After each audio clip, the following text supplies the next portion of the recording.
తిరుపతి గారికి వచ్చిన కాబట్టి మాత్రం స్తోత్రాలు.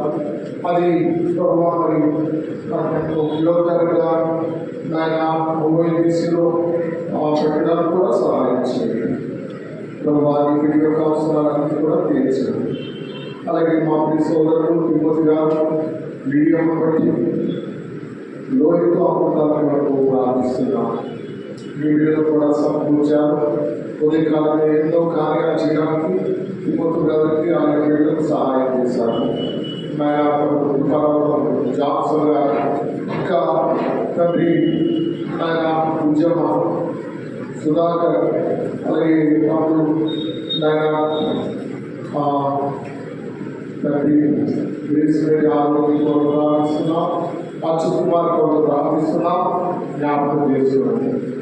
అలాగే వీళ్ళు వీరం గారు బట్టి ప్రార్థిస్తున్నాం. ఆరాధన నుంచి క్షేమం తీసుకొచ్చారు. అలాగే ఆయన తండ్రి స్వచ్ఛతను బట్టి అలాగే వరలక్ష్మి కొరకు తనుజ కొరకు ప్రార్థిస్తున్నాం. అలాగే వీళ్ళు నాయన బట్టి విజయ బట్టి ప్రార్థిస్తున్నాం. అలాగే విజయగా ఆంధ్రగా ఇందు నుండి ఆయన క్షేమంగా మా మధ్య నడిపించారు. ప్రతి ఒక్కరిని జ్ఞాపకం తీసుకుంటున్నాం. సహాయం చేయండి. ఆయన హైదరాబాద్ ఉన్న ప్రసన్న కుమార్ వారి కుటుంబం అలాగే చక్కటి తల్లి ప్రార్థిస్తున్నాం. జ్ఞాపకం తీసుకుంటున్నాం. మీ సన్నిధి మా తోడుగా వచ్చి ఇంతవరకు సహాయపడి విమేజులుగా ఉండి నాయన సహాయకు రాయిగా ఉండి నడిపిస్తున్నాం. వాళ్ళ స్తోత్రాలు. ఈ వీళ్ళు గోపాలని నాయన దాని బిడ్డ కొరకు సోని శృతి కొరకు ప్రార్థిస్తున్నాం. అలాగే తండ్రి వాళ్ళందరూ కూడా వచ్చారు. నాకు నుండి వాళ్ళ కూడా క్షేమంగా నడిపించినందుకు వాళ్ళ స్తోత్రాలు. ఇంకా ప్రభు క్రిజా బట్టి ప్రార్థిస్తూ నాయన తనుజా బట్టి ప్రార్థిస్తున్నాను. నాయన మరి సురేఖ వెనివాసు అలాగే నాయన టీవీగా తల్లి తమ్ముడు కృపాలతోడు రికామా కొరకు ప్రార్థిస్తున్నాను. ప్రభావంగా తీసుకొచ్చాను. ఇంకా అనేక మంది వీళ్ళు రావాల్సిన వారు ఉన్నారు. మరి తమ్ముడు ఆ ప్రజల పాయింట్స్ తీసుకొచ్చిన విజయ్ కుమార్ బట్టి వాళ్ళ స్తోత్రాలు. జ్యోతిని బిడ్డలు కూడా క్షేమంగా నడిపించండి. వంట వారి విషయాలు ఎంతగానో వర్షం వచ్చినప్పటికీ ఎంతో అనానుకూల వాతావరణం ఉన్నప్పటికీ అన్ని కూడా తయారు చేయడానికి సహాయం చేశారు. చక్కగా అన్ని సిద్ధపరచడానికి ప్రోత్సహించారు. మరి వచ్చిన వారందరికీ సమృద్ధించి సంతృప్తించి నడిపించండి. మేము ఆరాధన కొరకే చేరువచ్చే సమయం ఎంతో ఆశీర్వాదకరంగా వచ్చాయి, మేలుకరంగా వచ్చాయి. పాటల్లో సహాయం చేయండి, ఆరాధనలో సహాయం చేయండి, బలవత్మానంలో సహాయం చేయండి. మాకు కావలసిన మాటలు వినిపించి మీరే ప్రభావం పొందాలి. అలాగే అవసరం పరిచయంలో కూడా దేవుడు కాదు అక్కడ పరిశుద్ధుడికి సహాయం చేసి 20 రాసులు అభిషేకించి వాడుకోవాలి. ఎందుకు పట్లపాల నుండి బండాల నుండి రావాల్సిన వారు ఉన్నారు. 7 స్థలాల నుండి రావాల్సిన వారు ఉన్నారు. వారందరినీ కూడా క్షేమంగా తీసుకురావాలి. ఇప్పటికీ వచ్చిన వారిని బట్టి మత స్తోత్రాలు చేయిస్తూ ఏసం కొరకు కుమార్ కొరకు ప్రార్థిస్తూ ఒక్కొక్క ప్రార్థన ఏసునామమున అవి వేదియోగేయుల చేశారు. తన కృప కనికరము స్మరించి స్తుతించారు. చూడండి పాఠం చెప్తారు.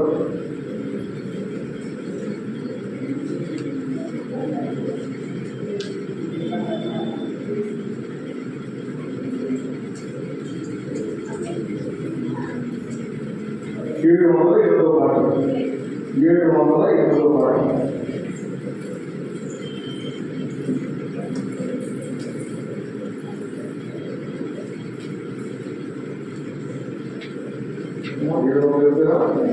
ఓకే, 708.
307వ పాట, 307వ పాట లేక 304, 264.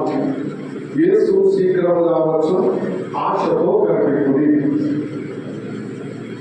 307వ పాట.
ఆత్మతో కనిపెట్టురే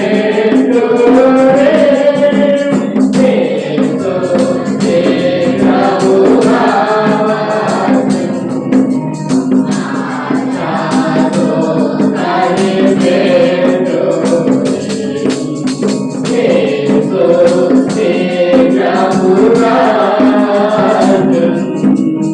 ఆత్మతో కనిపెట్టురే యేసు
శీఘ్రముగా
మా ప్రియ తండ్రి, ఈ పరిశుద్ధ నామములో ఈ పాదస్థాన్ని చేరి ప్రార్థిస్తున్నాం. మరోసారి మీ వైపు చూస్తూ ఉన్నాం. మీ సహాయం కొరకై వేడుకుంటున్నాం. నాయన, ఇంతవరకు పాటల ద్వారా మేము స్తుతించే భాగ్యం మాకు ఇచ్చారు. ఈ సమయంలో మీ వాక్యం ద్వారా మాతో మాట్లాడండి. ఆరాధన కొరకై దాని మమ్మల్ని సిద్ధపరచండి. నాయన, మీకే మహిమ ఘనత ప్రభావం చెల్లిస్తూ ఇప్పటికే వచ్చిన వారిని బట్టి మాత్రం స్తోత్రాలు చెల్లిస్తూ ఉన్నాం. ఇంకా ఎవరైతే రావచ్చుందో వారిని కూడా వారి పెట్టి తీసుకురండి. ప్రతి విధమైన అనానుకూల పరిస్థితి నుండి మమ్మల్ని తప్పించండి. సాగుని మమ్మల్ని తప్పించండి. అంధకార శక్తుల ప్రభావం నుండి మమ్మల్ని తప్పించండి. ఈ సన్నిధిలో భయభక్తులతో సాగిపోవడానికి కూడుకోవాలి. ఇప్పటికే వచ్చిన వీళ్ళందరూ బట్టి వందన స్తోత్రాలు చెల్లిస్తూ ఉన్నాం. ప్రభువా, మరి ఉదయగానం బిడ్డలను క్షేమంగా బట్టపాడు నుండి తీసుకొచ్చాను. ఇంకా నాయన మరి దావి గారిని పూజామని బట్టి సుధాకర్ని బట్టి వందన స్తోత్రాలు ప్రభువా. అలాగే నాయన రాజశేఖర్, అలాగే విజయ తండ్రి, మరి చిన్నబిడ్డ సుహాస్ ఫ్రెండ్స్ని బట్టి ప్రార్థిస్తున్నాము. మరియమ్మ గారిని బట్టి ప్రార్థిస్తున్నాం. నాయన నీ ప్రియులు బండాలని కూడా నాయన ప్రవీణ్ గారిని అలాగే లీలమ్మను ప్రశంసను క్షేమంగా తీసుకొచ్చారు.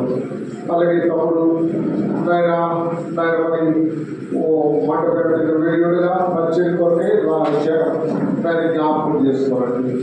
మీ దాసులు నిలబడి మాట్లాడుతుండగా మీ దాసును అభిషేకించి వాడుకోనండి.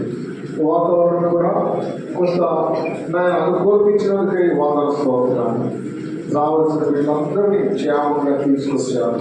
ఈ ఏర్పాట్లు ఉన్నవారిని తీసుకొచ్చారు. తప్పుడు విజయవంతుడు కుమారులను బట్టి అలాగే రూపా బిడ్డలను బట్టి అలాగే హ్యామసౌందర్య బిడ్డలను బట్టి ఇంకా ప్రభువా ప్రియులు కుమారి కొరకు వారి కుటుంబం కొరకు ప్రార్థిస్తున్నాం. అలాగే జ్యోతమ్మ బిడ్డల కొరకు ప్రార్థిస్తున్నాం. అలాగే ప్రసాద్ గారు బొమ్మగారు వారి కుటుంబం కొరకు ప్రార్థిస్తున్నాం. ఈ సరిని ప్రేమించి వచ్చిన ఈ ప్రతి బిడ్డ కొరకు వర్ణిస్తూ నిలబడి దాసును అభిషేకించి వాడుకోమని ఆయన అలాగే వారి నన్ను కూడా బలపరుచున్నాను. ఆయన వారు కూడా సహాయపడుతూ వచ్చినందుకే వందన స్తోత్రాలు చెల్లిస్తూ కొన్ని ప్రార్థన యేసునామం అడిగి వేడుకొచ్చున్నాం తండ్రి. ఆమేన్. ఆమేన్. భలే భలే మాట బంగారు మాట. భలే భలే మాట బంగారు మాట బైబిలు మాట యేసు మాట. భలే భలే మాట బంగారు మాట బైబిలు మాట యేసు మాట.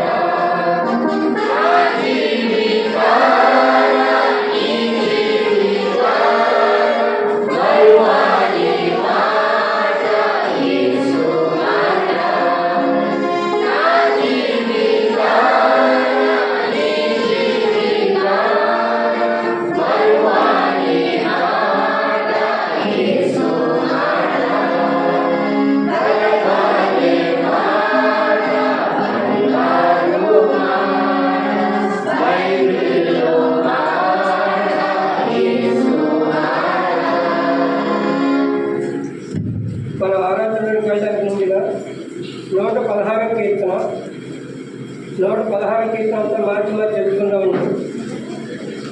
19 వచనాలనే మార్చి మనం బాగా స్పష్టంగా దగ్గరగా చదువుకుందాం. కీర్తనలు 116. ఒక వచనం నేను చదువుతాను, 2వ వచనం నేను చదవండి. యెహోవా నా మొరను నా విన్నపములను ఆలకించి ఉన్నాడు, కాగా నేను ఆయనను ప్రేమించుచున్నాను.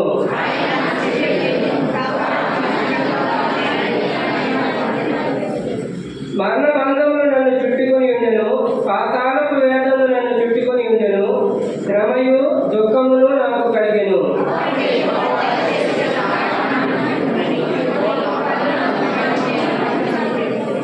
యెహోవా దయాళుడు నీతిమంతుడు, మన దేవుడు వాత్సల్యత గలవాడు.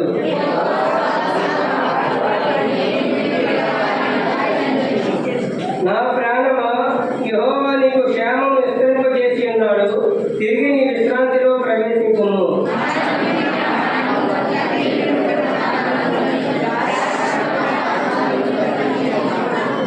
సజీవుల దేశంలో యెహోవా సన్నిధిని నేను కాలం గడుపుదును.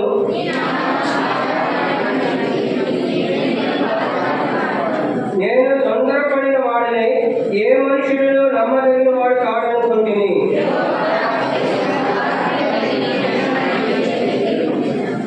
రక్షణ పాత్ర చేత పట్టుకుని యెహోవా నామమున ప్రార్థన చేసేదను.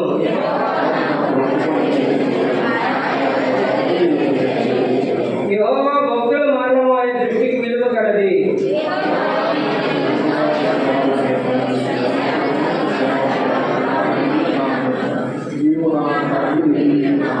నేను నీకు కృతజ్ఞతార్పణ అర్పించెదను, యెహోవా నామమున ప్రార్థన చేసేదను.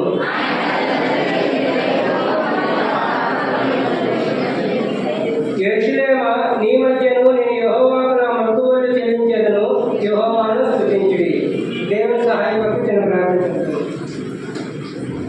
పరలోకమందున మా ప్రియ పరలోక తండ్రి, మహిమగల రాజా, పరిశుద్ధమైన దేవ, నిత్యుడైన ప్రభా, గొప్ప దేవుడ, దేవుడా, నిన్న నేడు నిరంతరము ఏకరీతిగా ఉంటూ నీ ప్రేమ, నీ దయాన్ని, వాత్సల్యత ఏమాత్రము మార్పు చెందకుండా ఆది నుండి నేటి వరకు నేను శాశ్వతమైన ప్రేమ చేతనైనా నన్ను మమ్మల్ని కాపాడుతూ కృప చూపిస్తూ నేను ఈ యొక్క ప్రభు దినాన్ని ప్రభా మీ పరిశుద్ధ మందిర ఆవరణంలో సజీవులుగా వచ్చి జీవముల దేవుని ఆరాధించుటకు ప్రభా మాకు దయచేసిన చక్కటి సమయాన్ని బట్టి తరుణంను బట్టి మీకు వందనములు స్తోత్రాలు చెల్లిస్తున్నాం. నేను మమ్మల్ని అందరినీ ఆరోగ్యవంతులుగా బలవంతులుగా ఉంచి ఈ విధంగా మీ ఇంటికి తీసుకొచ్చినందుకే వందనాలు. కూడి వచ్చిన సంఘం అంతటిని బట్టి వందనములు స్తోత్రాలు చెల్లించుకుంటున్నాం ప్రభా. ఎంతవరకు పాట ద్వారా మీ నామానికి మహిమ తెలుసుకున్నారు. కొద్ది సమయం ఆరాధన వర్తమానంలో కూడా మాకు సహాయం చేయమని వేడుకుంటున్నాం. మీ వాక్యమును చేత పట్టుకుని ప్రభా మా ప్రభుని ఆరాధించుటకు ప్రభా మాకు కావాల్సిన సహాయము మాటలను అనుగ్రహించి చేయమని వేడుకుంటున్నాం. ఆత్మతో సత్యంతో మిమ్మల్ని ఆరాధించుటకునైనా మమ్మల్ని సిద్ధపరచండి. మా పెద్దవాళ్ళని కాయండి. మా హృదయములను బాగు చేయమని వేడుకుంటున్నాం ప్రభా. నేను మీ పరిశుద్ధుల మధ్య నిలబడి అత్యల్పని ఒప్పుకుంటున్నాను ప్రభా. మాట రాని వాడిని, జ్ఞానం లేని వాడిని ప్రభా. మీరేనైనా మీ యొక్క మాటలతో నా నోటిని నింపమని వేడుకుంటున్నాం ప్రభా. సహాయం చేయమని, మాకు అవసరమైన మీ శ్రేష్టమైన మాట వినిపింపు చేయమని వేడుకుంటున్నాం. ఇది దైవ సన్నిధిని గుర్తించి మా మధ్య మా ప్రభు సింహాసనాసుని ప్రభా నేను జ్ఞాపకం చేసుకుని ప్రభా భయంతో వణుకుతో ఎంతో జాగ్రత్తతో మీ సన్నిధిలో కూర్చున్నట్లు మాకు సహాయం చేయండి. తగిన క్రమంలో మీ నామాన్ని గణపరచుటకు మాకు సహాయం చేయమని వేడుకుంటున్నాం. ఇంకెవరైనా మీ ప్రియబిడ్డలు మీ చిత్తంలో ఉంటే వారిని కూడా మీ ఇంట్లోనే తీసుకుని మీ మందిర ఆవరణలో ప్రవేశింప చేయమని వేడుకుంటున్నాం. ఎవరో సమయంలో కొని అలక్ష్యంగా ఉండకుండా ప్రభా జాగ్రత్తతో తమ నడవడిని సరిచేసుకుంటూ లేదా మీ నామంలో వారి పాపములను ఒప్పుకుంటూ రక్షణ పొందుకున్న వారిగా చేయమని వేడుకుంటూ ఆరాధించడం మా చక్కటి సమయం అనుకుని చేయమని వేడుకుంటూ ఈ ప్రార్థన మా ప్రభు మహారక్షకుడు యేసు ప్రభువు పరిశుద్ధ నామమున అడిగి బతిమాలి ప్రార్థించి వేడుకొనుచున్నాము తండ్రి. ఆమేన్.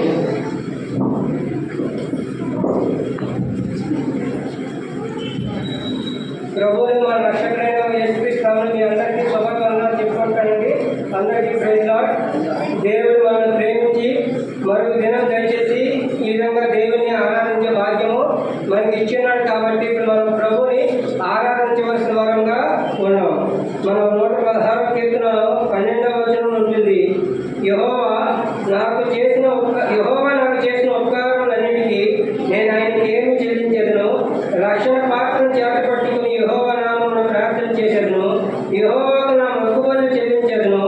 ఆయన ప్రజలందరి ఎదుటనే చెల్లించేదను. ఇప్పుడు మనం ఏం చేయాలి? దేవుడు మన జీవితంలో చేసిన ఉపకారములను బట్టి ఆయనకి ఏం చెల్లించండి? కృతజ్ఞతాస్తుతులు చెల్లించాలండి. ఎక్కడ చెల్లించాలండి? ఆయన ప్రజలు ఎదుట. ఎవరండి ఆయన ప్రజలు? ఎవరైతే ఆయన రక్తం ద్వారా కడగబడి విమోచింపబడి రక్షింపబడి ఆయన నామంలో రక్షణ పొందుకున్నారో, యేసుక్రీస్తుని సొంత రక్షణగా అంగీకరించారు, వారందరూ కూడా ఆయన కుమారుడు, ఆయన ప్రజలు, ఆయన స్వాస్థ్య భాగం. కాబట్టి ఆయన స్వాస్థ్య భాగమైన మనం ఖచ్చితంగా దేవుని సన్నిధిలో మనం కూడుకుంటున్నాం. కాబట్టి ఇప్పుడు కూడి మనం ఏం చేయండి? దేవుడు చేసిన ఉపకారాలన్నింటినీ మనం జ్ఞాపకం చేసుకోవాలి. ఎందుకంటే దేవుడు ఎన్నో మేలు చేశాడు మన జీవితంలో. అవి 1, 2 కాదండి, అవి ఎన్నో మేలులు. అవి వాటన్నిటిని బట్టి మనం ఏం చేయాలి? దేవునికి ఆరాధన చేయాలి. ఇంకెక్కడెక్కడ చేయాలండి? 18వ వచనంలో కూడా ఒక మాట చెప్తుంది. ఆయన ప్రజలందరూ ఎదుటను యెహోవా మందిరపు ఆవరణంలో, ఆ దినాల్లో ఆవరణంలో చేశారు. ఈ దినం మనం ఎక్కడ చేస్తున్నామండి? దేవుని మందిరంలో చేస్తున్నాం. కాబట్టి ఇప్పుడు దేవుని మనం ఏం చేయాలి? కృతజ్ఞతాస్తుతులు చెల్లించాలి. ఎందుకంటే ఆయన మనకి ఎన్నో మేలు చేశాడు, ఉపకారాలు చేశాడు. ఏంటండి ఆయన చేసిన మేలు అంటే 3వ వచనం, 116 కీర్తన 3వ వచనం. మరణ బంధములు నన్ను చుట్టుకొని ఉండెను, పాతాళ వేదనలు నన్ను చుట్టుకొని పట్టుకొని ఉండెను, శ్రమయు దుఃఖములు నాకు కలిగెను. ఇప్పుడు నా పరిస్థితి ఏంటంటే నా చుట్టూ మరణ బంధములు ఉన్నాయి. అంటే మరణం అనే బంధకంలో మనం ఉన్నాం. ఎందుకంటే మనందరం మరణం అనే బంధకంలో ఉన్నామంటే మరణానికి ఈ మరణం అనే దాసత ఎవరి అర్థంలో ఉందంటే ఈ లోకపు అధికారి చేతిలో ఉంది. అపవాది చేతిలో మనం పీడింపబడుతూ ఉన్నాం. మరణం ఎందుకు వచ్చిందంటే పాపంలో లోకంలోనికి మరణం వచ్చింది. ఈ భూమి మీద నరులుగా పుట్టిన మనందరికీ మరణము సంప్రాప్తమైంది. ఆ మరణం అనే దాసత్వంలో ఉన్నాం. కాబట్టి మనుషులందరూ ఏం పొందుతామండి? మరణము పొందుతాం. మరణం అనే భయం మనకు అనుదినము వెంటాడుతూ ఉంది. అటువంటి మరణ బంధకాల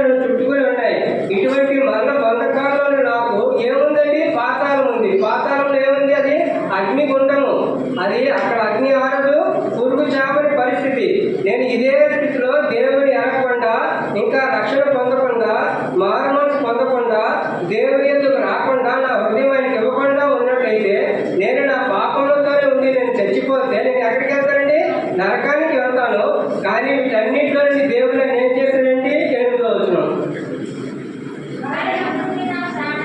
మరణం నుండి నా ప్రాణమును, కన్నీరు విడవకుండా నా కన్నులను, జారి పడకుండా నా పాదములను నీవు తప్పించి ఉన్నావు. అంతేకాకుండా ఆయన ఏం చేశాడండి? 9వ వచనం, సజీవుల దేశములలో యెహోవా సన్నిధిని నేను కాలము గడిపాను. దేవుడు మనల్ని ప్రకటించాడండి, సజీవుల దేశంలో ఉంచున్నాడు. సజీవుల దేశం ఏదండి? భూమి. ఈ భూమి మీద ఇంకా దేవుడు మనం ఎలా ఉంచాడు? సజీవులుగా ఉంచాడు. సజీవులుగా ఉంచడం కారణం ఏంటి? ఆయన మరణం నుండి మన ప్రాణాన్ని, కన్నీరు విడవకుండా మన కన్నులను, జారి పడకుండా మన పాదాలను తప్పిస్తూ వస్తున్నాడు. జారి పడటం అంటే కింద జారి, ఇవి బొరదలో అడిగే జారి పడటమో, ఏ తొక్క మీద జారి పడటమో కాదండి. మనం పాపం అనేటువంటి బురదలో పడకుండా, ఈ లోకం అనే పాపంలో పడకుండా మన పాదాలు లోకం వైపు పరిగెడుతూ ఉన్నాయి, దేవుని వైపు రావడానికి ఇంకా అవి బతికించేవి ఉంటున్నాయి. కాబట్టి లోకంలో పరిగెడుతూ ఉన్నప్పుడు ఆ పాప బంధకాలను నువ్వు ఎక్కడ జారి పడిపోకుండా ఉండాలని ఆయన మనం ఏం చేస్తాడండి? అక్కడి నుండి ఆయన మనం తప్పించి ఎక్కడ తీసుకొచ్చినాడు? నాశనం అనే గోతుని మనం లేవనెత్తి క్రీస్తుని బండ మీద మనల్ని మన పాదాలు నిలిపిన దేవుడిగా ఉన్నాడు. కాబట్టి దేవా, నేను ఈ లోకంలో పరిగెడుతూ ఉన్నాను, నా చుట్టూ మరణ బంధకాలు ఉన్నాయి, అంతేకాకుండా పాతాల వేదనలు ఉన్నాయి, కన్నీళ్ళు ఉన్నాయి, కష్టములు ఉన్నాయి, వేదనలు ఉన్నాయి, అనేక పర్యాయాలు జారి పడిపోతున్న పరిస్థితిలో ఉన్నాను. అటువంటిది నువ్వు నన్ను ఏం చేసావు? మరణం నుండి నా ప్రాణాన్ని తప్పించావు, కన్నీళ్ళు విడవకుండా నా కన్నులు తేనిచ్చావు, సంతోషాన్ని ఇచ్చావు.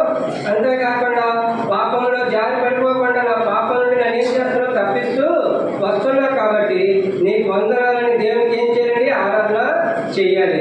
కీర్తన 39లో ఒక మాట చెప్తుందండి, మన్ను నిన్ను స్తుతించిన. అదే యెషయా గ్రంథంలో కూడా ఒక మాట ఉంటుంది, పాతాళంలో నీకు స్తుతి కలుగురా. మరి ఎవరంటే స్తుతి చెల్లిస్తారు? మట్టి స్తుతించదు, పాతాళంలో ఉన్నవారు స్తుతించరు, మరణించిన వారు ఆయనకి స్తోత్రములు చెయ్యరు. మరి ఎవరంటే స్తోత్రం చేయగలరు?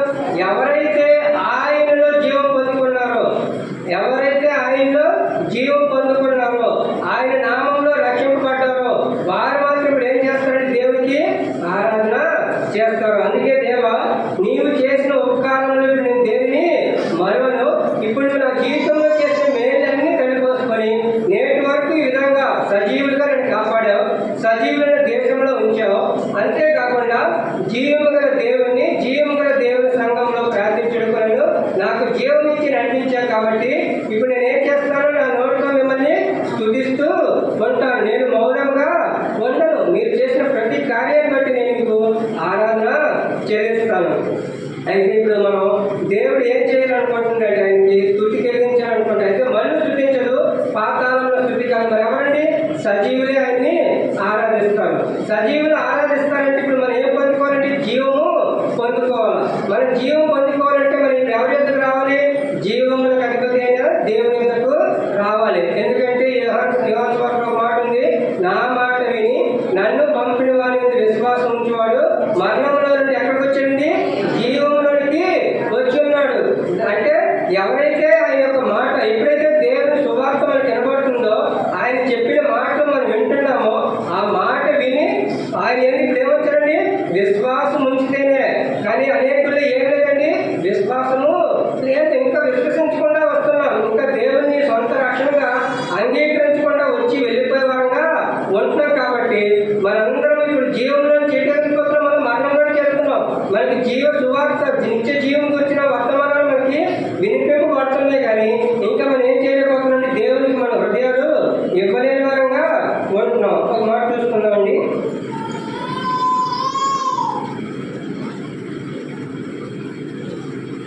యెహెజ్కేలు గ్రంథం 33వ అధ్యాయం 31వ వచనం. యెహెజ్కేలు గ్రంథం 33వ అధ్యాయం 31వ వచనం.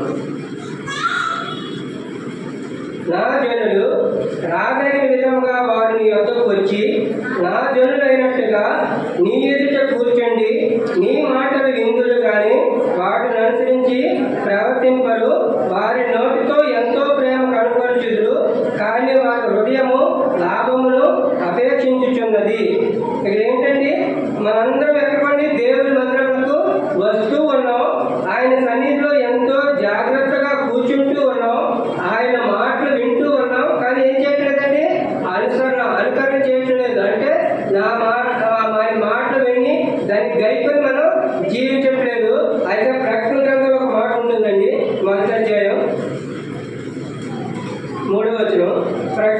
మొదటి అధ్యాయం 3వ వచనం. సమయము సమీపించినది కనుక సమయం సమీపించినది కనుక ప్రవచన వాక్యములు చదువువాడు ఈ ప్రవచన వాక్యములు చదువువాడును వాటిని విని ఇందులో వ్రాయబడిన సంగతులను గైకొని వారును ధన్యులు. ఎందుకంటే మీరు ధన్యులంటే ఎవరైతే సమయాన్ని కాలాన్ని ఎరుగుతారో, సమయాన్ని గుర్తెరిగి నేను అపాయకరమైన దినాలను దుర్దినాలను ఇప్పుడు నా పాప జీవితాన్ని బట్టి నా ప్రస్తుత పరిస్థితిని బట్టి ఇంకా నేను దేవుణ్ణి అంగీకరించకపోయినా, ఆయన నా హృదయంలో చేర్చుకోకపోయినా ఇప్పుడు నాకు ఏముందండి? మరణం ఉంది. ఇప్పుడు నేను మరణం నుండి తప్పింపడాలంటే ఆయన మాట విని ఆయన ఎందుకు విశ్వాసం ఉంచితేనే నేను జీవంలోనికి వెళ్తాను. ఆయనలోనే నా జీవము దాచబడి ఉంది. కాబట్టి ఇప్పుడు నేను ఆ దేవుని మాటను నేను చదవండి అందినము ఈ ప్రవచన వాక్యాలు చదివి వాటిని విని అందులో రాయబడిన సంగతులను గైకొనాలి. అంటే చదవాలి, వినాలి, దాని ప్రకారం జీవించాలి. కానీ ఇక్కడ జనులు ఎలా వస్తున్నారండి? దేవుని ఇంటికి వస్తున్నా, కూర్చుంటున్నా, మాటలు వింటున్నా, కానీ దాని ప్రకారం ప్రవర్తించట్లేదు. అంతేకాకుండా 32వ వచనంలో కూడా ఉంటుందండి. ఏడ్కే గ్రంథం 33:32. నీవు వాడికి వాద్యము బాగుగా వాయించుచు మంచి స్వరం కలిగిన గాయకుడిగా ఉన్నావు. వారిని మాటలు విందురు కానీ వాటిని అనుసరించి నడుచుకోవటం. మొదటిది ప్రవర్తించట్లేదు సరికదా, రెండోది ఏం చేయట్లేదండి దాని ప్రకారం మనకు నడవడికలు కూడా లేదు. కానీ దేవుడు మనల్ని లోకంలో నుండి ఎందుకంటే పిలుచుకున్నాడు, లోకంలో నుండి ఎందుకంటే అన్ని జనాంగాల నుంచి నన్ను రక్షించుకున్నాడంటే నిన్ను నన్ను బట్టి ఆయనకి ఏం చెల్లించాలంటే ఆయన నామానికి మహిమ చెల్లించాలి. ఇప్పుడు ఆయన నామానికి సాక్షిగా ఈ లోకంలో ఒక దీప స్తంభంగా మనం ఉండాలని దేవుడు మన లోకంలో నుంచి పిలుచుకొని ఆయన యొక్క మందిరంలో మనల్ని ఉంచుకున్నాడు. ఎందుకు? ఆయన సాక్షులుగా ఉండాలని. ఇప్పుడు నరకానికి వెళ్ళవలసిన మనల్ని, మరణానికి వెళ్ళవలసిన మనల్ని జీవంలోకి నడిపించాడు. ఇప్పుడు జీవంలోకి నడిపింపబడిన మనం కూడా ఏం చేయాలంటే అనేకులకి జీవంలోకి నడిపించాలని ఆయనకు తగినట్టుగా ఆయన మాదిరి నుంచి పోయాడు. కాబట్టి ఆ మాదిరిలో మనం కూడా నడవాలని దేవుడు కోరుకుంటూ ఉన్నాడు. కానీ మనం ఏ విధంగా ఈ దినాన్న జీవిస్తూ ఉన్నాం? దేవుడికి మాదిరిగా జీవిస్తున్నావా? ఆయన చెప్పిన మాట ప్రకారం మనం నడుస్తూ ఉన్నామా? మనం ఏం చేసుకోండి, మన ప్రవర్తన జాగ్రత్తగా కనిపెట్టుకుందాం. ఒకటి ఆయన వాక్యం సెలవిస్తుంది, కూర్చుంటున్నా, మాట వింటున్నా, కానీ ప్రవర్తించట్లేదు. అంతేకాకుండా ఎంతో చక్కని మాటలు వినిపింపబడుతున్నప్పటికీ అనేక మంది దైవజనుల ద్వారా, అనేక మంది సువార్తికుల ద్వారా మనకి దేవుడు ఉపదేశం చేస్తున్నప్పటికీ ఆ మంచిమైన మాటలు విని ఆనందిస్తున్నాం. కానీ దాని ప్రకారం ఏం చేయట్లేదండి, నడుచుకోవటం లేదండి. నడుచుకోవటం లేదు. కాబట్టి దేవుడు ఏం చేస్తున్నాడంటే మనకి విడిచిపెట్టేవాడుగా ఉంటున్నాడు. కానీ దేవుడు ఆయన ఏం చేస్తాడంటే ఈ విధంగా జీవిస్తాడంటే ఆయన ఇశ్రాయేలు ప్రజలు ఏం చేస్తాడంటే వారు ఆ మాటలు బట్టి వారి ప్రవర్తన బాగోలేదు కాబట్టి, వారు నడుచుకోలేదు కాబట్టి ఎవరికి చెప్పాడండి? బబులోనీయులకి, బంధకారులకి అప్పచెప్పాడు. ఇప్పుడు దేవుని మందిరంలోకి వచ్చిన మనము, రక్షింపబడిన మనం కూడా ఆయన ఇంటికి వచ్చి శ్రద్ధగా కూర్చొని ఆయన మాటలు విని దాని ప్రకారం ప్రవర్తించుకోకుండా, దాని ప్రకారంగా నడుచుకోకుండా ఉంటే దేవుడు మనం కూడా దేనికి అప్పగించేస్తాడండి? మరణానికి అప్పగించేవాడుగా ఉంటాడు. కాబట్టి ఇప్పుడు మనం మరణానికి మళ్ళా వెళ్ళాలని దేవుడు కోరుకోవట్లేదు. కాబట్టి ఆయన ఇంకా ఏం చేస్తాడండి? ఆయన కృప చూపిస్తూ, ఆయన జీవమును మనకి దయచేస్తూ, ఇంకా మనకు సమయం ఇస్తూ ఆయన స్వరాన్ని వినిపిస్తున్నాడు. ఇప్పటికైనా మనం ఏం చేయాలండి? ఆ పాప జీవితాన్ని విడిచిపెట్టి, ఆ మాట వినని స్వభావాన్ని విడిచిపెట్టి, దేవా మరణంలో నుండి నువ్వు నా ప్రాణాన్ని తప్పించావు, కన్నీరు విడవకుండా అనేక కష్టాల్లో నుంచి, బాధల్లో నుంచి నాకు తోడేయండి, నాకు సహాయకుడిగా ఉండి నా ప్రతి పనిని అభివృద్ధి చేస్తూ, నన్ను దీవిస్తూ, నన్ను ఆశీర్వదిస్తూ, ఈ లోకంలో ఉన్నతమైన స్థానాల్లో నిలబడుతూ, ఉన్నతమైన జ్ఞానాన్ని ఇస్తూ, నాకు ప్రతి ఆపద నుండి, కష్టం నుండి తప్పిస్తూ, నా కన్నుల యొక్క ప్రతి ఒక్క బాష్ప బిందువుని మీరు తుడిచివేస్తున్నారు. అంతేకాకుండా అనేక పర్యాయంలో ఈ లోకంలో పాపము నన్ను బంధకాలకు లాగుతూ ఉన్నప్పటికీ మీ పరిశుద్ధ ఆత్మ ద్వారా నన్ను హెచ్చరింప చేస్తూ వస్తున్నావు. నీవు గుడుకు కానీ ఎడమ కానీ జరగక ఇదే నా మార్గము, దీనిలోనే నడవని చదివిస్తూ వస్తున్నావు. ఇప్పుడు నీ మాట విని నేను ఏం చేయాలా? ఈ ప్రకారం నేను యథార్థంగా నీ మాట విని దాని ప్రకారం ప్రవర్తించేలాగా నాకు సహాయం చేయండి. మీరు చేసిన మేము తలపోసుకుంటూ, మీరు చేసిన ఉపకారం జ్ఞాపకం చేసుకుంటూ నేను మీకు కృతజ్ఞతాస్తుతులు చెల్లిస్తూ ఉంటాను. మీ ప్రజల ఎదుట, మీ దేవుని మందిరంలోనూ నేనేం చేస్తాను? నిత్యము కృతజ్ఞతాస్తుతులు చెల్లిస్తాను. ఒకప్పుడు నేను ఈ లోకంలో నాశనానికి వెళ్ళవలసిన వాడిని, పాపానికి బానిస అయిపోయి ఉన్నాను. నా పాపం వల్ల నాకున్న జీవితం మరణము. ఆ మరణంలో అక్కడ పాతాళం ఉంది, అక్కడ అగ్నిగుండం ఉంది, అక్కడ అగ్ని ఆరుతో పురుగు చావని స్థితి. ఆ స్థితిలో ఉన్న నాకు ఈ దినాన నశించిపోతున్న నా జీవితాన్ని వెతికి రక్షించి ఈ లోకానికి వచ్చి మీ రక్షణ సువార్తను తెలియజేశారు. అంతేకాకుండా నా పాపం నిమిత్తము నాకు రావాల్సిన శిక్ష యావత్తు మీరు సిలువలో నా కొరకు భరించి ఉన్నారు. సిలువలో నా కోసం ప్రాణం పెట్టి ఉన్నారు. నా పాప శిక్ష అంతా మీరు భరించి ఇప్పుడు మీరు నాకు ఏ శిక్షా విధి లేకుండా నాకేమిచ్చారు? పరిహారం చెల్లించారు. ఇప్పుడు మీ వద్దకు వచ్చి నా పాపమును ఒప్పుకుంటే నాకు క్షమాపణ కూడా సిద్ధపరిచిన దేవుడిగా ఉన్నారు. కాబట్టి మీకు వందనాలని చెప్పి దేవుడికి ఏం చేయాలండి? ఆరాధన చేయాలి. దేవుడు నశించిపోతున్న మనల్ని వెతికి రక్షించుకుంటున్నాడు. ఆయన పిలుస్తూ ఉన్నాడు. ఆయన స్వరం వినిపింపు చేస్తున్నాడు. నేడే మిక్కిలి అనుకూల సమయము, నేడే రక్షణ దినము. మీరు నా యొద్దకు వచ్చి ఏం పొందండి? రక్షణ పొందండి. ఇప్పుడు మీరు నా యొద్దకు వచ్చి ఉన్నారు, నా మందిర ఆవరణలో కూర్చున్నారు. కాబట్టి ఇప్పుడు మీరు నా మాట విని నేను అనుగ్రహిస్తున్న ప్రతి ఒక్క మాట మీద మీరు ఏమి ఉంచాలా? విశ్వాసం ఉంచాలా. ఎప్పుడైతే మీరు నా మాట విని నేను చెప్పిన దాని మీద విశ్వాసం ఉంచి మీరు ముందు కొనసాగుతారో, అబ్రహాం గారికి ఇవ్వబడిన వాగ్దానం ఏంటండి? అబ్రహాం గారికి ఇవ్వబడిన వాగ్దానం అంటే అన్ని జనులు నీ యందు విశ్వాసం ఉంచినట్లుగా నిన్ను అనేక జనములకు తండ్రిగా నేను నిన్ను ఆశీర్వదిస్తాను. ఎందుకంటే అబ్రహాం గారు ఏ విధంగా విశ్వాసాన్ని బట్టి దేవుని నమ్మి ఆయన మాట విని దేవుడు చూపించి దేశానికి వెళ్ళి ఉన్నాడో, అదే విశ్వాసం బట్టి మనల్ని కూడా ఈ లోకంలో అపరాధములతో, దోషములతో, బంధకములతో, అతిక్రమంతో దేవుని దూరంగా ఉన్న మనము, మరణ బంధకాల్లో ఉన్న మనము, పాతాళంకు వెళ్ళవలసిన మనల్ని దేవుడు ఏం చేస్తున్నాడండి? ఆ పాతాళ ద్వారంలోనికి వెళ్ళకుండా, ఆ మరణంలోనికి వెళ్ళకుండా జీవంలోనికి ప్రవేశపెట్టాలని ఆయన కుమారుని లోకానికి పంపించి ఇప్పుడు ఆయన యందు విశ్వాసం ఉంచమంటున్నాడు. ఆయన యందు విశ్వాసం ఏ విధంగా ఉంచండి? ఏసే ప్రభు అని మన నోటితో ఒప్పుకొని దేవుడి ముద్దులో నుండి ఆయన లేపినని నీ హృదయంలో విశ్వసించిన వల్ల మనకేం దొరికిందండి? రక్షణ దొరికింది. అంటే మనం మరణంలో నుండి, ఆ యొక్క పాతాల బంధకాల నుండి దేవుడు మనకి ఏం చేసండి? విమోచన కలగజేశాడు. కాబట్టి దేవా, మనుషుని సృష్టించదు, పాతాళంలో నీకు స్థుతి కలగదు. నేటి వరకు నన్ను సజీవులుగా ఉంచున్నావు, మీ నామానికి సాక్షాత్తంగా నన్ను ఉంచున్నావు. కాబట్టి దేవా, నేను మీరు చేసిన ఉపకారాన్ని బట్టి మీరు నా కోసం ఈ లోకానికి వచ్చి సిలువలో ప్రాణం పెట్టి ఉన్నారు. కాబట్టి నా శిక్షను మీరు భరించారు. ఇప్పుడు నాకు ఏ శిక్ష మీరు లేకుండా వచ్చారు. ఇప్పుడు మీ యందు విశ్వాసం ఉంచి నేను నిత్యము మీరు చేసిన రక్షణ కార్యాన్ని తలపోసుకుంటూ మిమ్మల్ని ఆరాధించే భాగ్యం మాకు ఇవ్వండి. దేవుడి దగ్గర వచ్చి ఏం చేయండి? ఒప్పుకోవాలండి. మన హృదయంలో ప్రతి చెడుతనాన్ని, మనలో దుష్టత్వాన్ని మనం ఏం చేయండి? ఒప్పుకొని విడిచిపెడదాం. ఎవరైతే తన పాపంలో, తన అతిక్రమణను ఒప్పుకొని విడిచిపెడతాడో వారికి కనికరం పొందేవాడుగా ఉంటాడు. అంతేకాకుండా తన కీర్తనలు 32 మొదటి వచనం, తన అతిక్రమములకు పరిహారం నొందినవాడు, తన పాపములకు ప్రాయశ్చిత్తం నొందినవాడు ధన్యుడు. యెహోవా చేత నిర్దోషుని ఎంచబడినవాడు, ఆత్మలో కపటం లేనివాడు ధన్యుడు. చూడండి, ఎవరైతే తన అతిక్రమలకు పరిహారం, తన పాపములకు ప్రాయశ్చిత్తం, ఆల్రెడీ మన అతిక్రమాలకి, మన పాపానికి పరిహారం చెల్లించబడి ఉంది. మరి ప్రేమయో ఆయన విశ్వాసం ఉంచితే చాలు. దేవా, మేము ఈ ప్రేమయో ధన్యుడు అయ్యాం. ఒకప్పుడు అన్నింటిగా ఉన్నాడు దేవా, నేను ఏం చేసావు?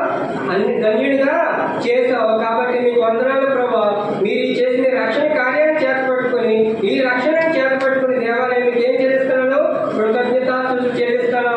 ఎందుకంటే మరణం నుండి, పాప బంధకాల నుండి నన్ను తప్పించి నేటి వరకు నాకు ఏమి ఇచ్చావు? ఇంక సజీవుడిగా కాపాడి జీవం ఇచ్చావు. కాబట్టి నా జీవము మీ యొక్క దాచబడి ఉంది. కాబట్టి ఒక దినాన్ని మరలా నువ్వు నా కోసం ఈ లోకానికి రానే ఉన్నావు. కాబట్టి వందనాలు. ఎందుకు నాకు మన కొరకు ఆయన రాబడి ఉన్నాడంటే ఆయన మనతో పాటు ఏం చేయాలంటే ఆయనతో పాటు కూర్చొని పెట్టుకొని దేవుని ఉద్దేశం ఉంది. నిత్యము సదాకాలము ఆయన రాజ్యంలో మనం ఆయనతో పాటు రాజ్యం వెళ్ళాలని, ఆయనతో ఉండి ఆయన ఆరాధించాలని, ఆయన మహిమపరచాలని దేవుడు ఇంకా అవకాశం ఇస్తున్నాడు. కానీ చాలా మంది ఇంకా ఈ లోకంలో మనం ఏ విధంగా జీవిస్తున్నామండి? యాకోబు రాసిన పత్రిక 4వ అధ్యాయం 13వ వచనం. ఇంకా చాలా మంది ఈ స్థితిలో ఉన్నారు. ఒకసారి మనం జ్ఞాపకం చేసుకున్నామండి. నేడైనను రేపైనను ఒకానొక పట్టణంలోకి వెళ్ళి అక్కడ ఒక సంవత్సరం ఉండి వ్యాపారం చేసి లాభం సంపాదించమనంటని చెప్పుకొని వారులారా, రేపేమి సంభవించునో మీకు తెలియదు. మీ జీవం ఏపాటిది? మీరు కొంతసేపు కనబడి అంతలో మాయమైపోవు ఆవిరి వంటి వారే. కాబట్టి మనం ఏం చేస్తున్నాం ఈ లోకంలో? నేడైనా రేపైనా ఇంకా ఎక్కడికో వెళ్ళి ఏదో చేసి ఏదో సంపాదించుకొని ఏవో చేద్దాం అనుకోని మనం ఏం చేస్తామండి? ఎంతో ప్రయాస పడుతున్నాం, భారాన్ని మోసుకుంటున్నాం.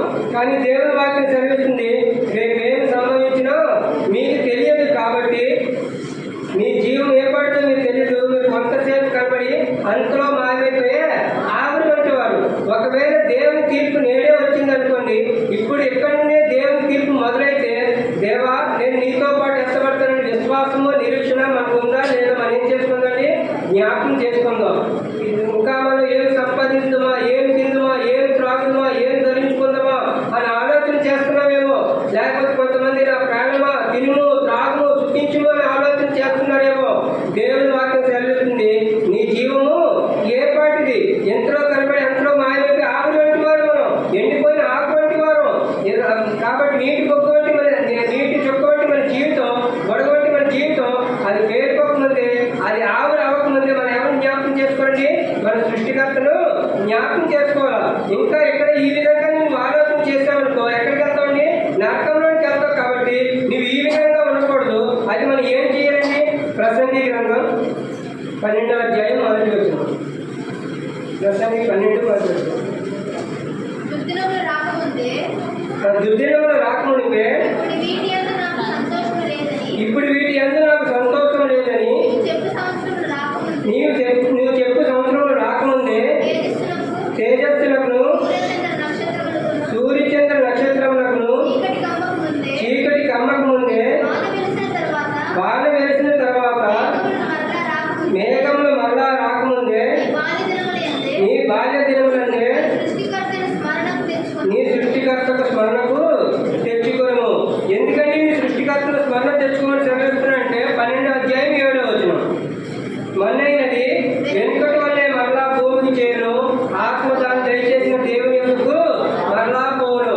ఈ దినములు మన ఆత్మ దేవుని యొక్కకు పోతుందా లేదా మనం ఏం చేసుకుందాండి? పరిశీలన చేసుకుందాం. దేవుని వాక్యం చదివిస్తుంది, మరణం నుండి నేను ఈ ప్రాణాన్ని తప్పించి ఉన్నాను. నా యందు విశ్వాసం నుంచి వాడు ఎప్పుడు మరణము నొందడు, వాడు నిత్యము బ్రతికేవాడుగా ఉంటుందని దేవుని వాక్యం చదివిస్తుంది. కాబట్టి ఇప్పుడు ప్రభు అయిన యేసు మనం విశ్వాసం నుంచి ఉన్నాం, రక్షింపబడ్డాం. మన జీవం ఆయన యందు ఉంది. ఆయన యందు విశ్వాసం ఉంటే నిత్యము బ్రతుకుతాం. కాబట్టి దేవా ఎంతవరకు నన్ను సజీవులుగా కాపాడారు. ఇక ముందు కూడా నేను అనుదినము నా ప్రవర్తన సరిచేసుకుంటూ, నేను మీ మార్గాల్లో నడుస్తూ, నా యొక్క ప్రవర్తనలో నా నడవడికని సరిచేసుకుంటూ, యథార్థమైన భక్తి కలిగి విశ్వాసంతో మీ కొరకు సాక్షిగా జీవిస్తూ, ఇటు పరిశుద్ధుల మధ్యను సంఘములోను లోకములోను నేను మీకు సాక్షిగా జీవిస్తూ మీకు కృతజ్ఞతాస్తుతులు చెల్లిస్తాను. మీరు చేసిన ఉపకారంలో నేను దేనిని మరొక మౌనముగా ఉండక నేను అందరికీ ఏం చేస్తాను? మీ వాక్యంలో బోధిస్తాను. కాబట్టి మన జీవము కొద్దిపాటిదని, మనం మట్టి వంటి వారమని, మన ఆయుష్ చాలా తక్కువని, దినములు దుర్దినాల్లో ఉన్నాం. కాబట్టి సమయం సమీపిస్తుంది. కాబట్టి మనము కాలము నెరిగి మన పాపమును విడిచిపెట్టి దేవుని తగినట్టుగా అపోస్తలుడు పౌలు గారు చదువుతున్నట్టు, నేను క్రీస్తును కోరి నడుచుకున్న ప్రకారము మీరు నన్ను కోరి నడుచుకునే వాక్యమును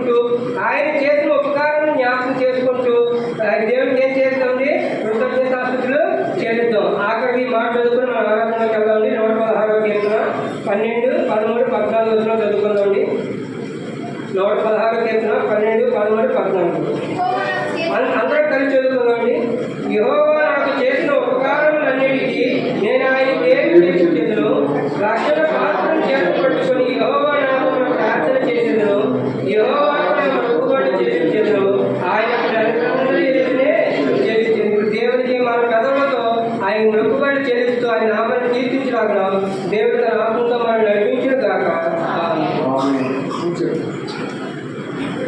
మనం ఆరోగ్యంలోకి వెళ్దాం. ఆరోగ్యంలోకి వెళ్ళే ముందు ఒక చదువు మాట అది సరిచేసుకుంటున్నారు. మీకు చెప్పండి ఉంటారా? సరే చూద్దాం.